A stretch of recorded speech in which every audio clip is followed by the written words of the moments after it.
So I'm Mohammad Jarrahi. I'm an assistant professor here. This is my last year being assistant professor. I wasted some minutes there.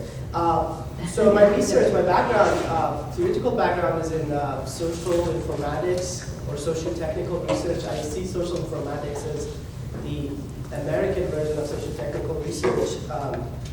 And what I specifically, that was the concept. In terms of context, I'm very interested in the interplay between new forms of information communication technologies, digital infrastructure on one side, and new forms of organizations, particularly in knowledge-intensive context.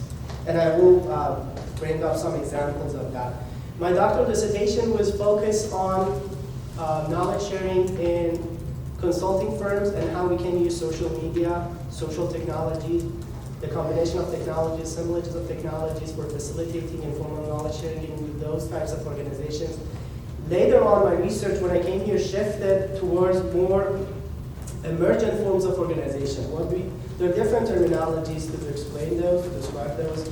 Alternative work arrangement, non-standard type of work, extra-organizational work, work that is less dependent on the organizations. So let's do a poll here.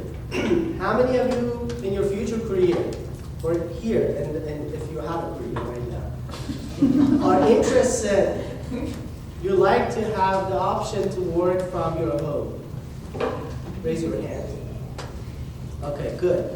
How many of you wants to have the option to work from coffee shops? Flexible working. How many of you wants to have a flexible schedule, work schedule? Good. How many of you wants to get paid while not working? That one, I'm not sure about that one, but hopefully, that's something, some people, some scholars actually saying AI, the utopian future may be like that, I'm not sure. But everything that I said, these are examples, dimensions of flexible work organizations, the way that new types of work is organized.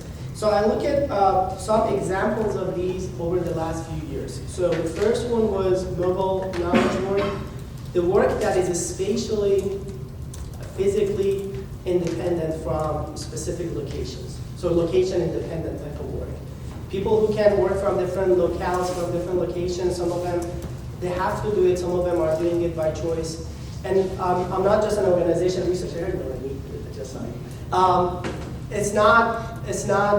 I'm not an organization scientist, so I'm not just interested in organizational dynamics, but also how they use technology, how they share knowledge. Specifically, I got interested in the last 2 years in a population of workers, remote workers called digital nomads. People who are actually taking it to the extreme level. Many of them have given up their houses, their homes. They're working from different places, from pretty much exotic places. A recent statistic shows 4.8 millions of remote workers identify themselves as digital nomads. So this comes with a lot of interesting dynamics. One of the other dynamics other than location independence is administrative independence from organization. Many of these people are independent workers. Now, what are the implications of those specifically, because this is very appealing to the new generation of worker? While I studied digital nomads, I got interested in another population, which have existed for years, but now we see a new spin because of the rise of platform economy. How many minutes do I have, Susan? That's 1 minute? So gig workers.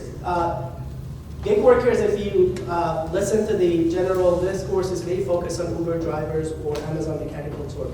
Again, I'm very interested in knowledge-intensive type of organizations and types of work. So for that reason, I recently started to study Upwork, the biggest online freelancing network and marketplace. And interesting dynamic, new managerial dynamics. Right now, a lot of scholars see this as a new forms of organization, platform as an organization. So you are being managed by algorithms. So there is a new dynamic called algorithmic management. How would you deal with an algorithm? How would you negotiate your autonomy when the other side, your managers, middle managers are not really people? But there are also people input. How does algorithmic management represent the wills and interests of the organizers of the platform?